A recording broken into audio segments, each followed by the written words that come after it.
Hey everyone, Jimmy from Lasers Lab here. Welcome to part 2 of my series with Captain Blackwood on rigging characters for automation. I'm really excited to share some of my advanced techniques for character rigging in After Effects. In my previous video, I showed you how I lay out hand-drawn layers in Procreate, and now I get to share how I bring that character to life in After Effects after doing some quick editing in Photoshop. This is basically a full walkthrough of my process, and I'll do my best to explain my rhyme and reason on things I'm doing. Seeing the full process is the best way that I learn, so this is long but very worth seeing through. I cover masking, importing, linking with expressions, building joysticks using joysticks and sliders, rigging in Duik, and creating limbs using paths. Many of these techniques would qualify as advanced, but hopefully there is still a lot of useful info for beginners as well. Let's do it.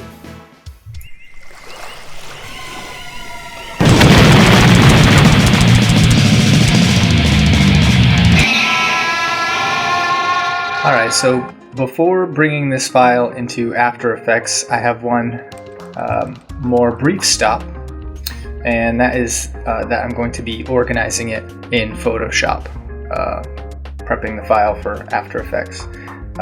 Going through this, it simply, you want to add a mat, you want to be adding a layer mask to each one of these layers so that the layer becomes selectable by clicking on it in After Effects. It's a weird little thing, but if you don't do that, what happens is each layer takes up the entire screen. If you don't do it, you'll know exactly what I'm talking about. But so there's the sketch. I'll keep that in there for reference later, but I just want to rename all my files as well.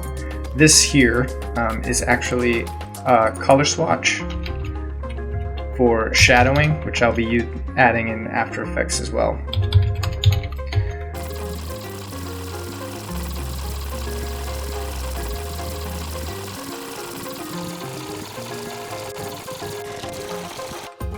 Alright, now that I've renamed all my layers, what I'm going to do is Control-click on each layer here, and then I can just go down and add a layer mask for that layer. Make sure that your layer, the layer you're trying to add the layer mask to, is what's selected. Okay, and I'm just going to go through and do this on every layer. This sets the alpha and we import it into After Effects. I'm noticing an issue here when creating the layer mask for the texture. You see here when I add it, sometimes this happens, it kind of like takes away some of the subtle edges, so I'm actually not going to do this for the textures of the arm and the face. What I'll do is I'll leave those and I will just mask them out when I bring it into After Effects.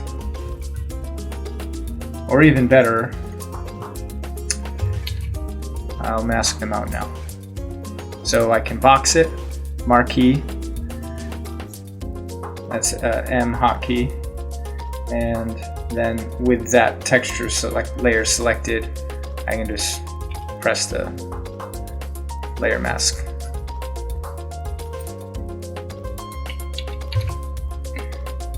And while I'm at it, I'm going to go ahead and do that same thing to this arm texture.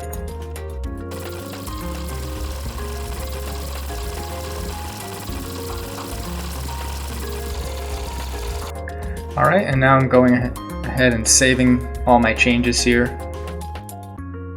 At this point, it should be all set to load into After Effects. So let's jump over there. So now I've got After Effects open. I want to import my file into a new project.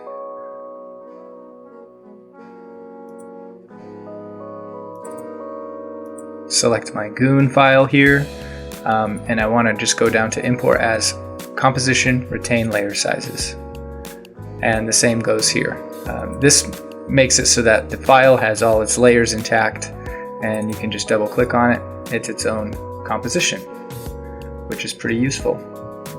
And as you can see, because I've gone ahead and created those layer masks on each layer, whenever I drag my mouse over each individual part, it's its own tiny little composition that you can move around.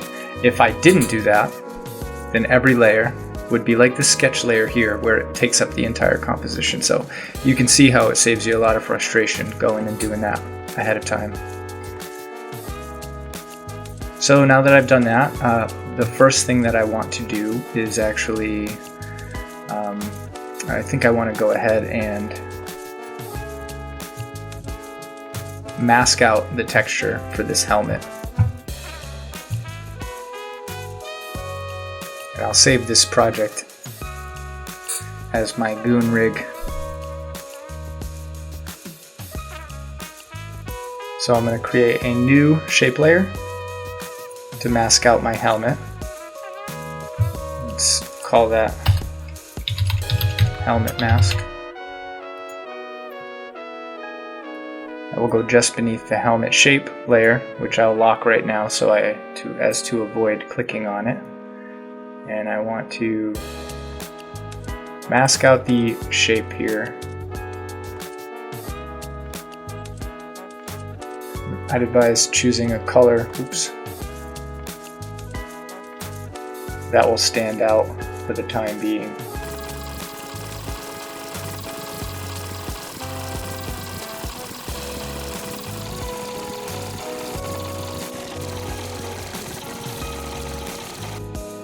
And that looks like it's going to work for my purposes.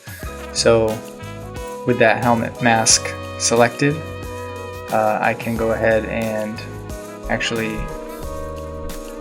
what do I want to do here? I'm going to link my helmet shape to the helmet mask and now relock it.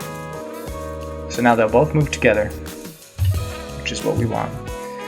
And the helmet texture will be also linked to the mask. And what I'm going to do is go down to toggle switches and modes here, so that I can bring up the track matte option. And what I'm going to select is alpha matte helmet mask.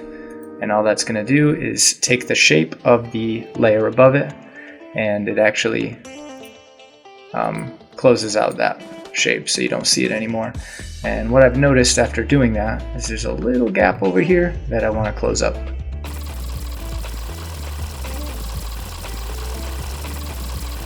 And this was all, a fairly complicated way of going about it for the purpose of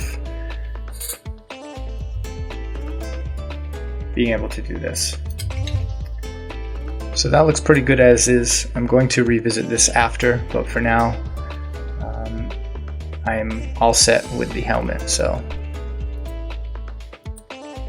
get rid of those. And bringing up my bottom sketch here, I'm going to actually start with the limbs next, which is a really fun part in a project like this. So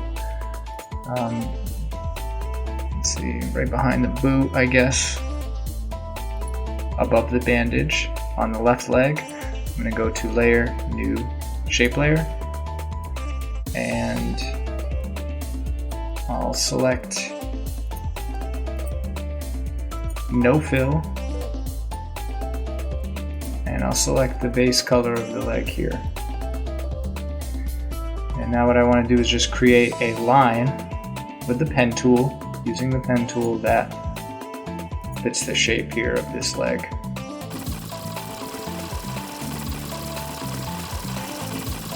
And that's basically it. Now I can make it a whole lot bigger.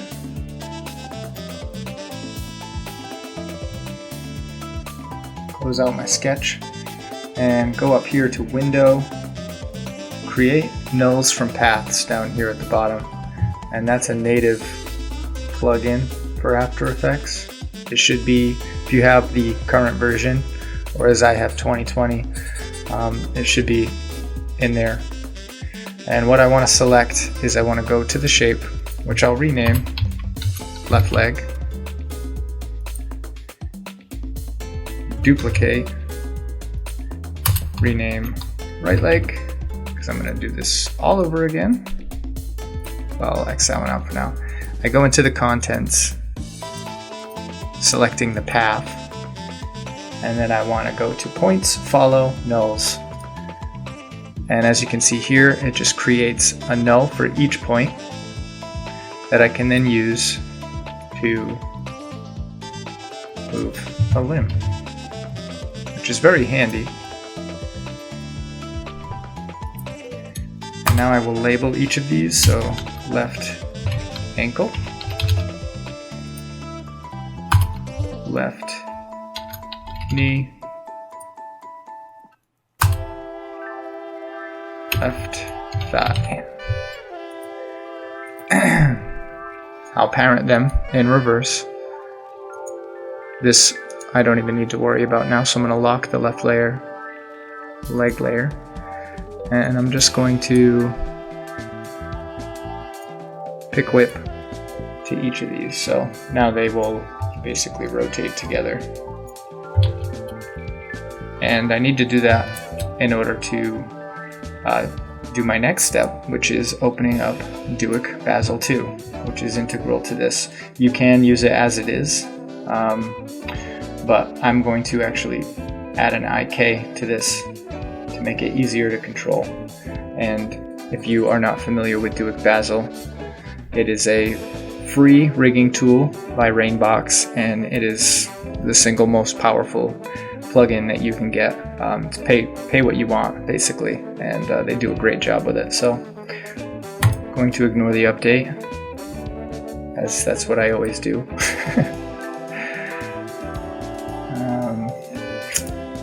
And just select auto rig here with all three of those layers selected, and that is really it. Now it gives you this handy controller, and I can move this leg around. Cool, huh?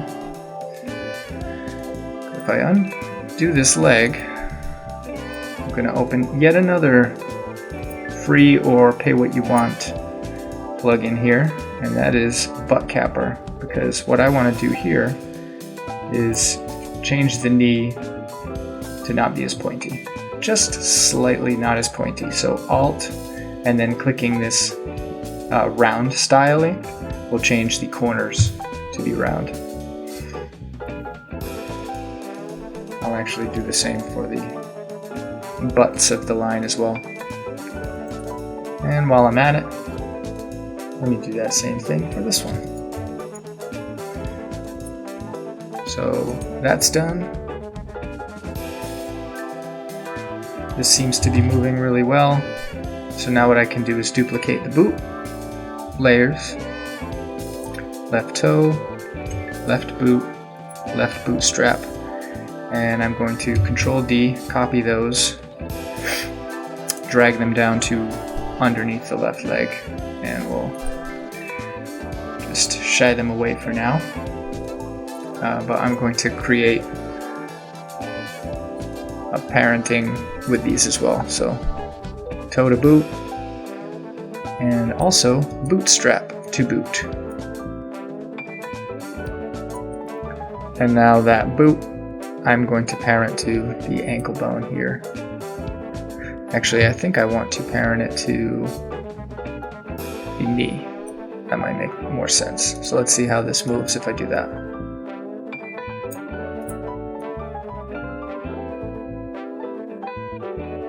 Alright, that's what I'm going for.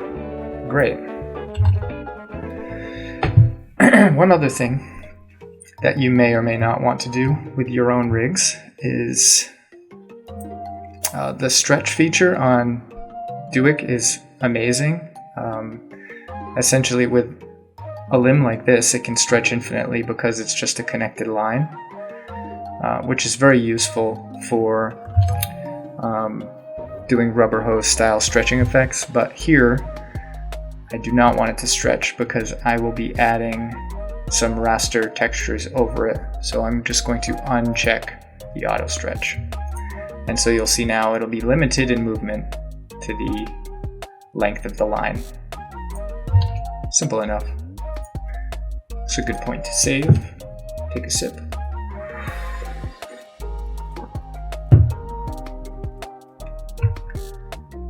Now I'm going to go ahead and repeat this process for the other leg and both arms.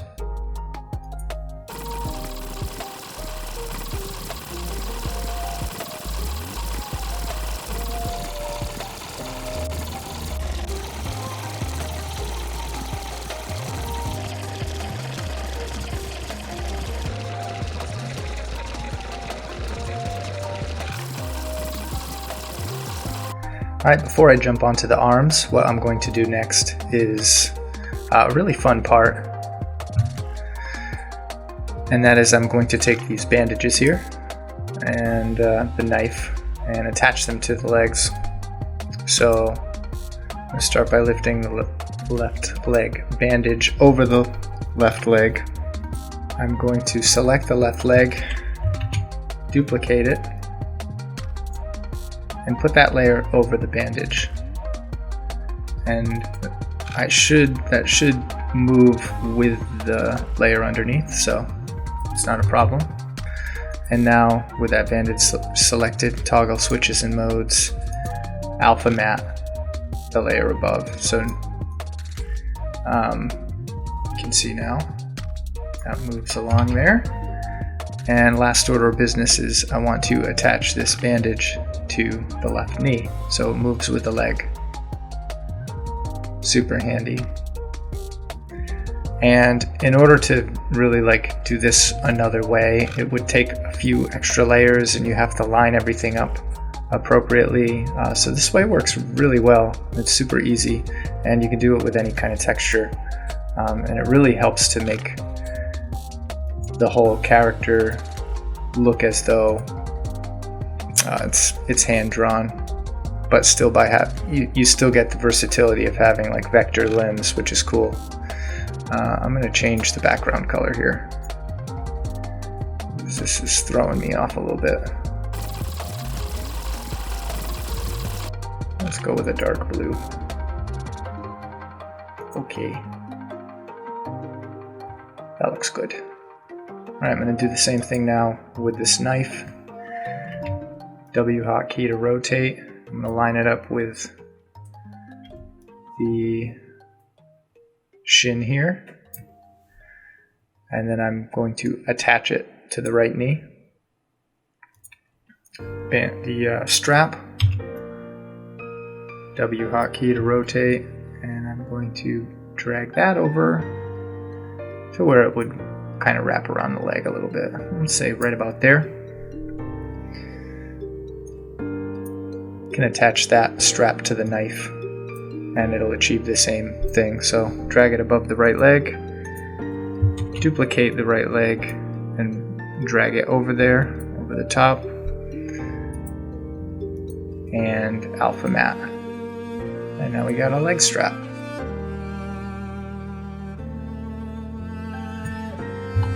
And if I want to slide it up and down, all I got to do is grab the knife and it works really well. And I could animate that if I wanted to. I probably won't. I'm trying to keep this one sort of simple. But I could if I wanted to, and that's nice. So now I'm going to move on to the arms. And that, again, until the end will be, I'm going to speed through that.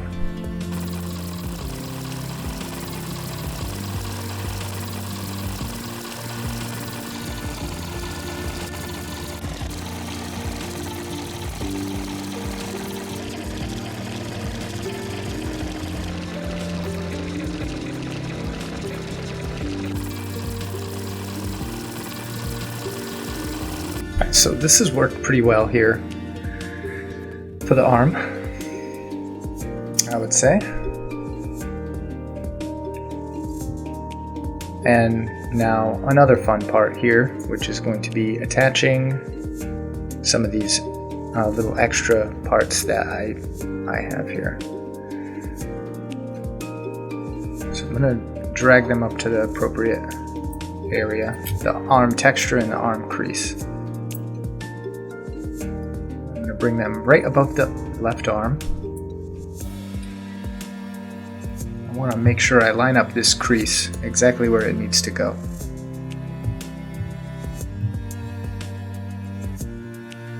That looks good.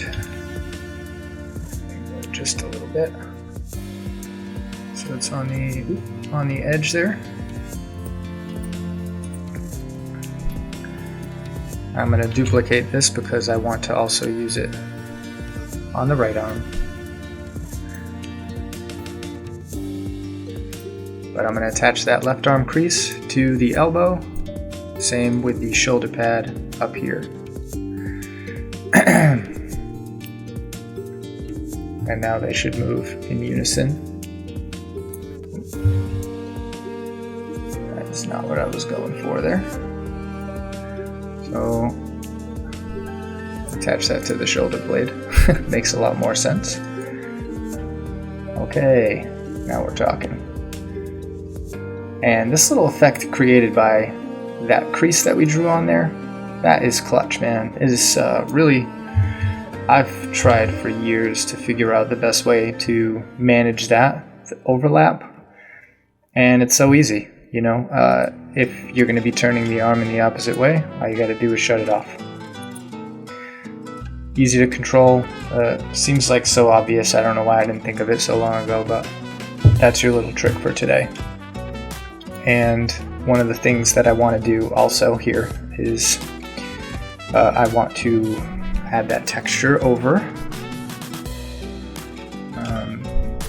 So we're going to duplicate left arm, bring it up there, and track map, alpha map.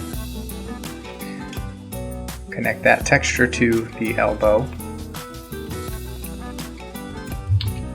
There it is. Let's see if I can find the left hand, because we want to also do the same, connecting that to the elbow.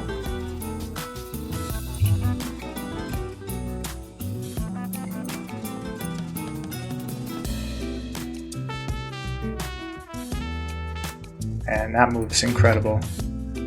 I'll remove the stretch from this arm, and the final icing on the cake, which I'll actually be doing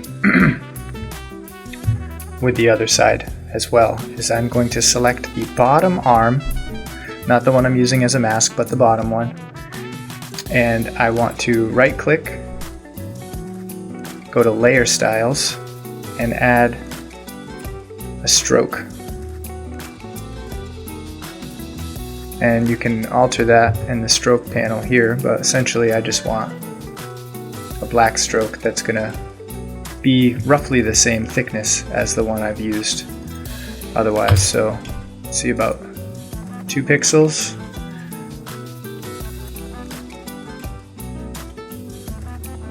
And that looks great. So I'm gonna go ahead and copy that layer style. I can now lock these layers again, so I don't need to touch them. And I'm going to apply that same layer style to the bottom leg.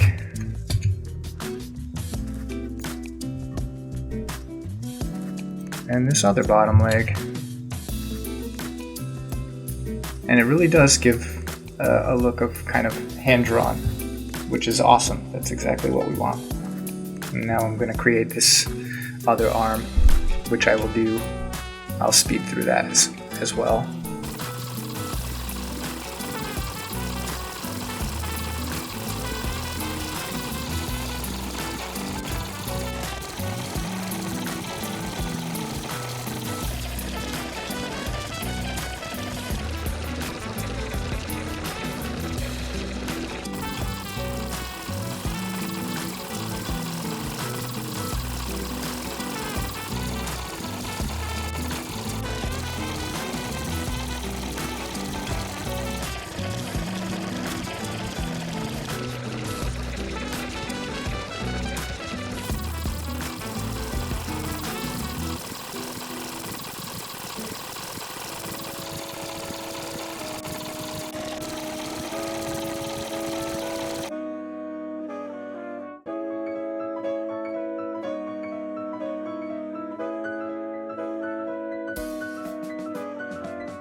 And I'm going to go ahead and create the head. I haven't thought through all that well, so hopefully it doesn't end up being a nightmare, but I think it should be okay. I think what I'll basically start with is a rounded rectangle. And I'm going to build most of this on top of my top sketch layer.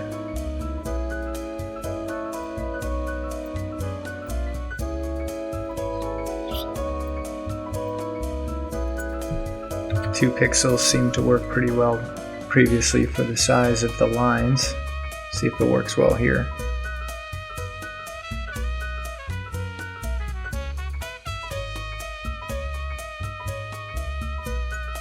5 will do.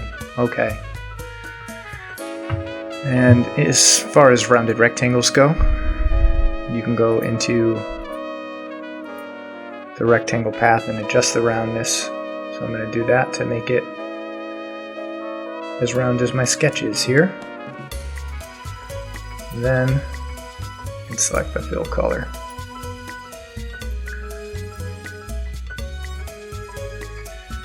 And that looks good. Call this the head base. Now for those eyes, which I kept pretty simple. It's basically just a circle.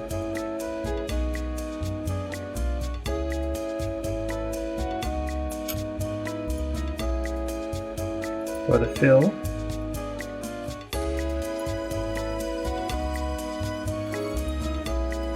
and for the outline, and then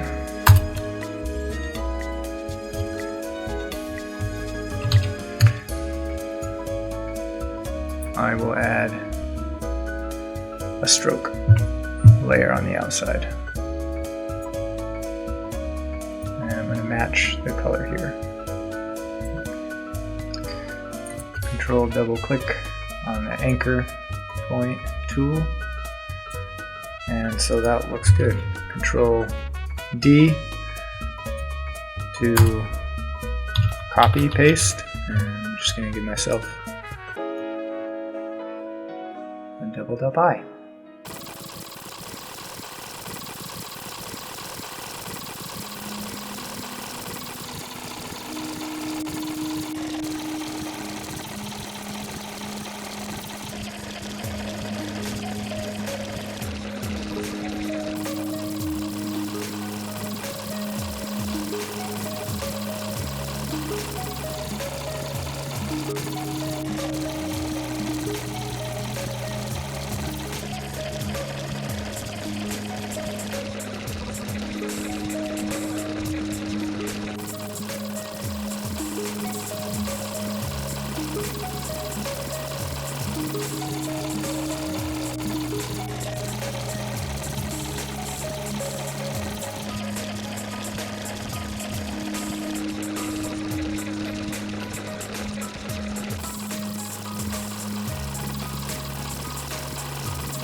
With the mouth, I wanted to do some teeth similar to what he had in the sketch, so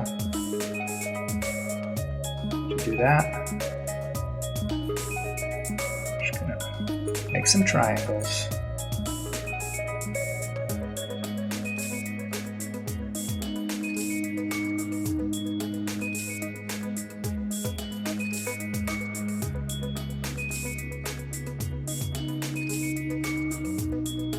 They can go underneath the mouth shape. Last order of business is creating the shadow for the eyes, which is simple enough. I'm going to select a linear gradient and create a new shape layer over the head base. I want to go bigger than that shape there, and I want both of these to be black, but the opacity of one will be all the way down. And now if I select the selection tool, I can reshape the shadow.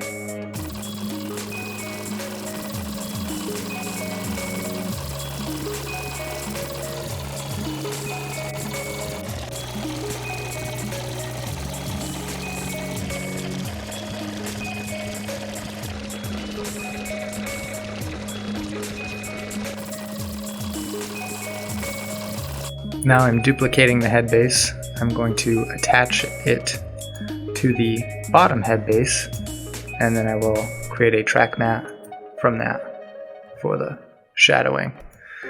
And now I'm going to lock that layer, so whenever I grab the the head base, before I do that actually, I will also attach the shadow eyes to the head base and lock it. Great. So I'm going to attach all these things also to the head base. And seeing this all in context, I want to make the lines a little bit smaller here for the mouth. I will go with 2 for that shape.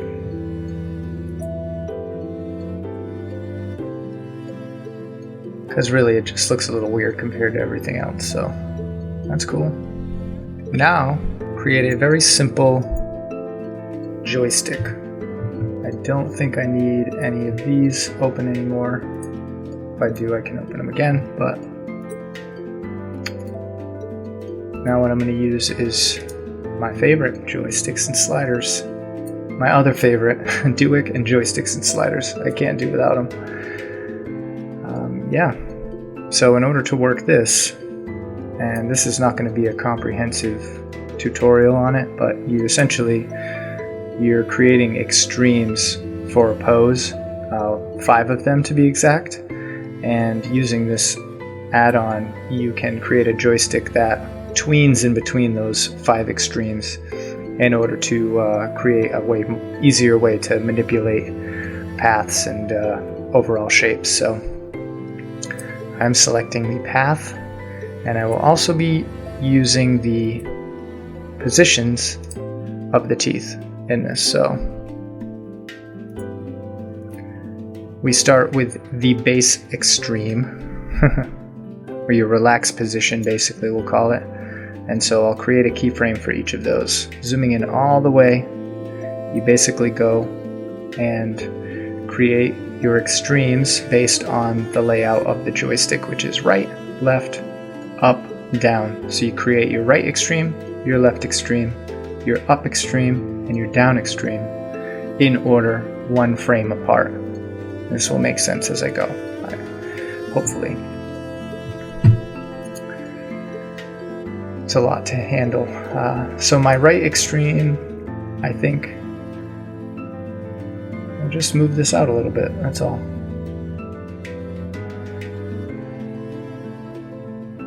Select the points I want to move out. And that's that. For the teeth, they too will be moved out. But that's about it. For the left extreme, I want to copy paste my default position, and then I'll move both of these to the left. And for my path, I will do the same thing.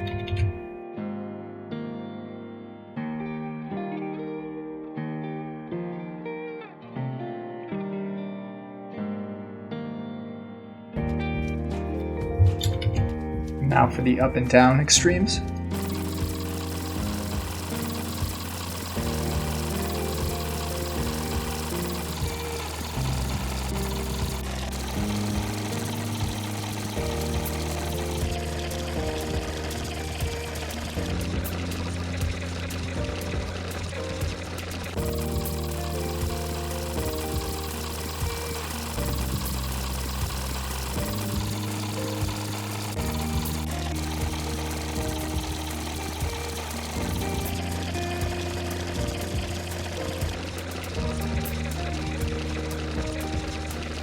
Alright, and now if I scroll through these keyframes, it should show the mouth moving in the respective extremes.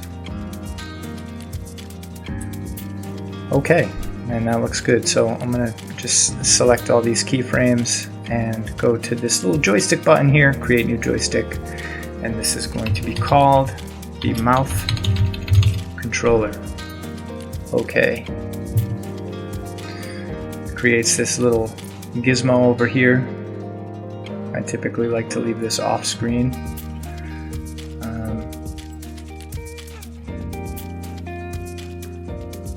And now you'll see in real time this can manipulate the shape of the mouth. This guy's not going to be talking or anything like that. He's really just, this is to help sell his animation movements, so looks great. While I was creating the joystick, I realized that the mouth should definitely be over the eyes, so we'll do that.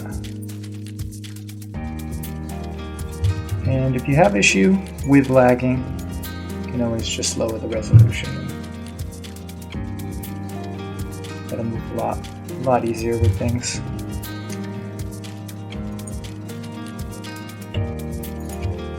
I want to set the pivot point for the head base. Make sure everything still moves nicely, which it does. So I'm going to go ahead and drop this down beneath the helmet. And I actually want to create another shape here that's going to just act as the mask for the helmet again. Actually, what I want to do is use that helmet mask, and I'm just going to alter it slightly.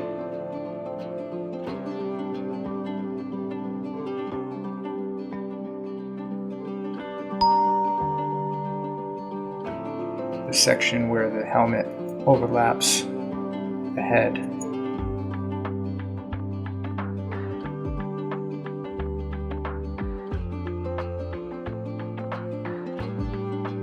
That looks great. And now I have to figure out the correct parenting here because there's a few things that I'll want to change now. So the helmet mask is what's controlling the movement of everything else here on the helmet. And we want to make sure that stays put. So I'm going to connect that to the head base, and that will make the head base the overall control for the head.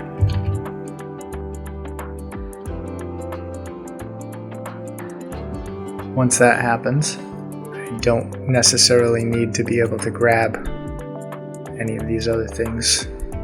Although, I did want one other thing here, which was a head turn. So I'll do that. I'm going to make a joystick for the head turn also. Same as we did for the mouth. This will be position and rotation, and we're starting there. So the right position, I want that to just be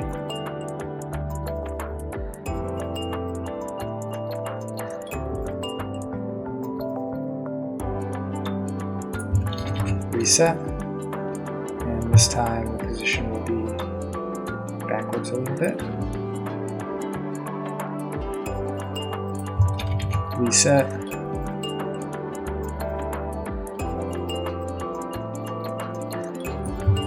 Reset. Down.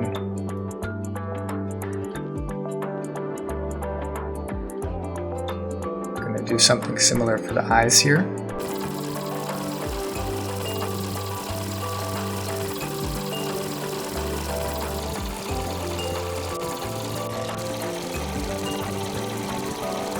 And lastly, the helmet texture. And this will be a little bit wonky, but I think it's going to be pretty cool as well. And give a faux 3D effect to everything.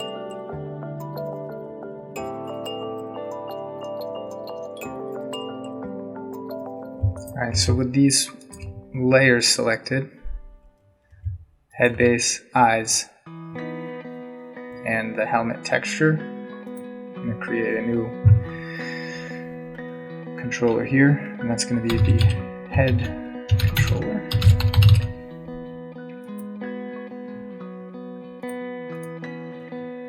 And when you apply a controller, it's usually good practice to lock the layers that are being controlled by the controller, because if you move them after the fact, it really messes up your whole controller. It's not terrible, but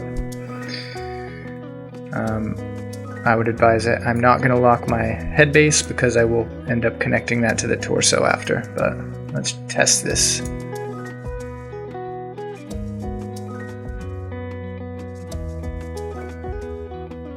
And he moves around pretty good. And to help ease the automation even more, I don't necessarily need to control his mouth independently. What I wanted to do was create a time delay from the mouth and the head moving. So whenever the head moves, I want the mouth to move slightly after. Just kind of give a little delay to it. So I have these two controllers here, and I'll show you a pretty cool little trick. So I'm going to have the mouth controller origin and the head controller origin parented position wise. And since it creates joysticks that are the exact same size, if I connect the mouth controller to the head controller position, what will happen is they'll move simultaneously, which just adds a whole nother level of control.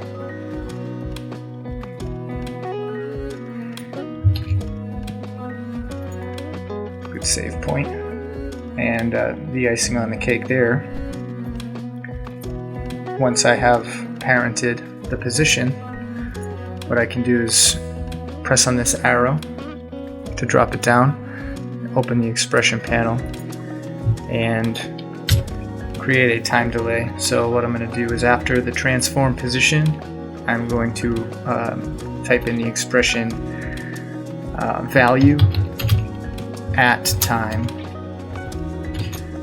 which, as you can see here, you got to capitalize the A, capitalize the T, and in parentheses I want to write time, which will give the current time, minus, and this is going to be 24 frames per second, so let's say I want 2 frames of a delay.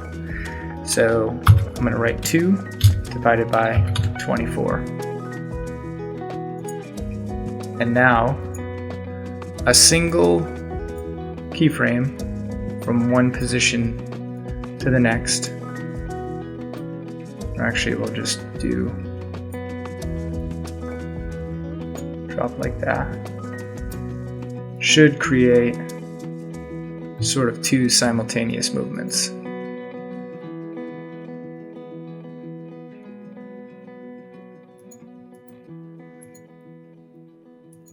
Nice. And when that's paired with easing, really will give it a professional look. So this works very well with nice fast movements. Kind of gives it an inertia sort of feel.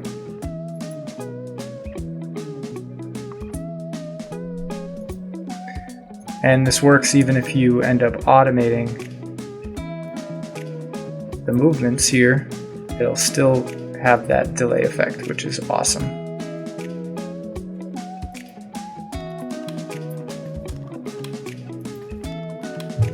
I love it. This guy's gonna move really, really well. So all those things are done. I got 2 more steps here, and then I'm gonna call this rig done for now. So I'm gonna select the torso. This is easy. We've done most of the hard stuff now. I'm going to grab the puppet tool here, and I want to add some bones which I'll also be using Duick for. So a bone at the neck, a bone at the midsection, a bone at the hip, and then I'm also going to do left socket, right socket, shoulder, shoulder. That's created an effect here, the puppet effect, so I can go into Mesh 1 and rename all of these.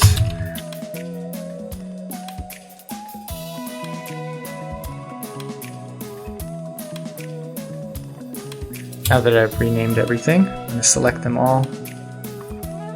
Window here, I'm going to open Duick again.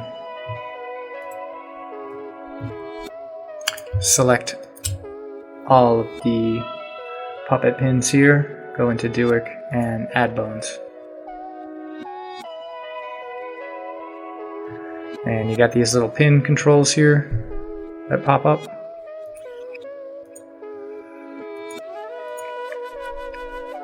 So what I'll do is attach them appropriately. The right and left blade I'm going to attach to the neck. The spine, neck will be attached to the spine. Spine attached to the hip. Right and left socket also attached to the hip. Now these sockets and blades, they give me a point where I can connect all of my shoulders and thighs here. So I'll be right shoulder blade to right shoulder blade, right thigh to right socket, and so on.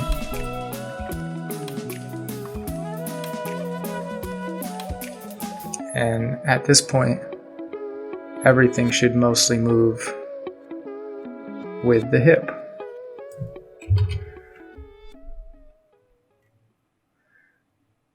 Attach the head base to the neck.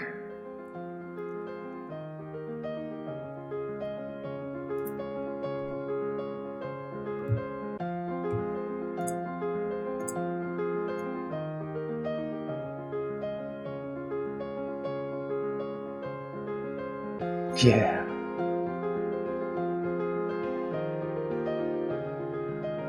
That looks awesome.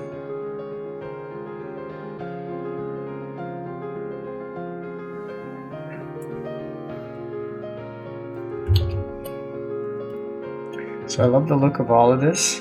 I actually think one thing that I want to do is move these thighs in just a bit because I don't want them peeking too much out from the torso.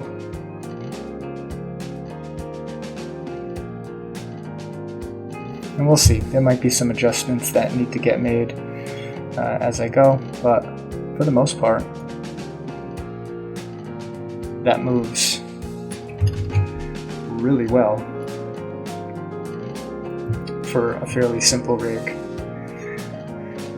I should be noting that this character isn't going to be walking. I don't need to create a walk cycle. It's a really awkward angle for such a thing.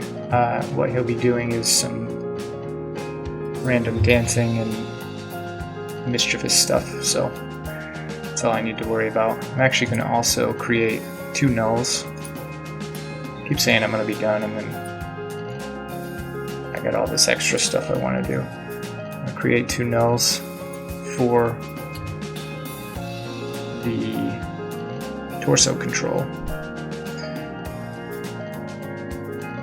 because it's a little tough to just grab these little pins here.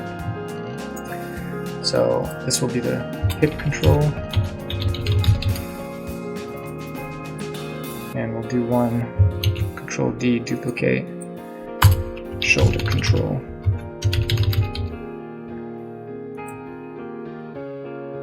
Yeah, pressing Y and moving the anchor point will just give you a little bit more control over leverage, which is exactly what I want to use this for. So if I grab my hip and connect that to the hip control, now when I rotate over here, everything rotates. When I move it, And it just basically makes everything way easier to control. And for the shoulder, we'll do the same thing. I'm going to connect this neck to the shoulder control, and then the shoulder control will be connected to the spine. So everything moves the same as it did before.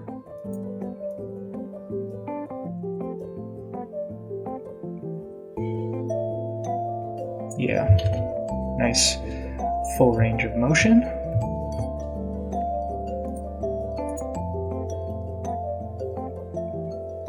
And lastly, I'm just going to clean everything up here. This is now really a super versatile rig that looks, in my opinion, looks really cool. Now I just need to make some of this stuff disappear because it's crazy. Everything appears to be parented properly, so all that I need, for example, for the head to be able to see is the controller. So I'm going to shy all that other stuff and we'll lock what we need to. So yeah, helmet shape, I need to see it, but I do not need it on my layers here. Same for the mask, texture, mouth.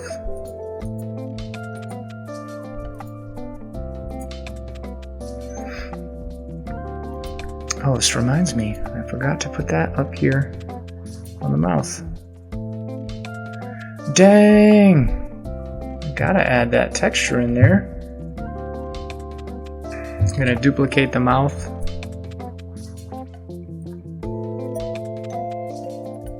To give it texture.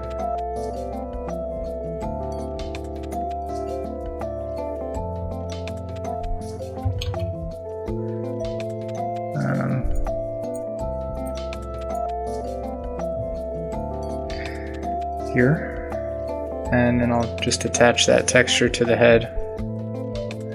I might tweak this later, but I don't think it really needs to move with the mouth. Okay, don't need to see that either, so peekaboo, shy that one. Don't need to see any of these yellows, so I'll actually select the label group and get rid of all of them. Same goes at this time for all of these puppet pins. Don't need to see those.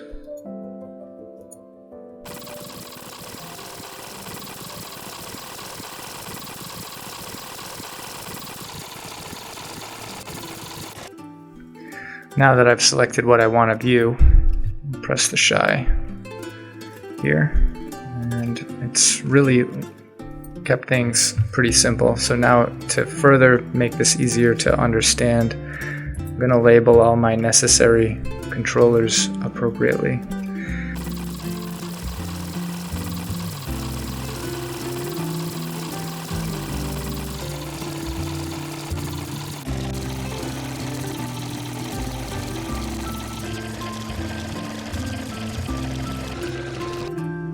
Alright, that's it for that rig. Hope you had fun. I really enjoy rigging characters. It's a fun little challenge to figure out how you want to make things work, but coming up soon we're going to be figuring out the appropriate way to automate this guy's movements so that he can move in sync with some music, which is pretty cool. Anyway, hope you liked it. If you did, give me a like and subscribe at the bottom, and enjoy the rest of the series.